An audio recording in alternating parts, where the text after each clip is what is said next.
উত্তর পূর্ব ভারত থেকে সিঙ্গাপুরে সিগন্যাল পৌঁছাতে পাড়ি দিতে হয় ৮৭০০ কিলোমিটার দূরত্ব।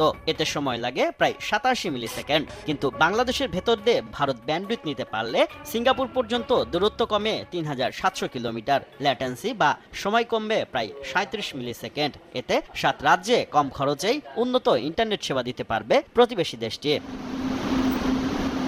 এই সুযোগ নিতে গত বছর বিটিআরসির কাছে ভারতী এয়ারটেলের মাধ্যমে সিঙ্গাপুর থেকে আখাউড়া সীমান্ত হয়ে সেভেন সিস্টার্সে ব্যান্ডউইথ সরবরাহের প্রস্তাব দেয় দেশীয় প্রতিষ্ঠান সামিট এবং ফাইবার অ্যাট হোম। তার আগে ২০২২ সালে এই বিষয়ে বাংলাদেশের পররাষ্ট্র মন্ত্রণালয়ে আবেদন করে ভারতী এয়ারটেল। এই ব্যাপারে টেলিযোগাযোগ মন্ত্রণালয়ের অনুমতি চায় বিটিআরসি, যদিও এই আবেদন নিয়ে আপত্তি তুলে আসছে অন্য অংশীজনরা। আমরা আগেও আপনাদেরকে বলেছি এই ধরনের ট্রানজিট কখনোই এটা লিগ্যাল হতে পারে না। তবে রাজনৈতিক পট পরিবর্তনের পর ভারতকে ব্যান্ডউইথ ট্রানজিট না দেওয়ার সিদ্ধান্ত নিয়েছে বিটিআরসি।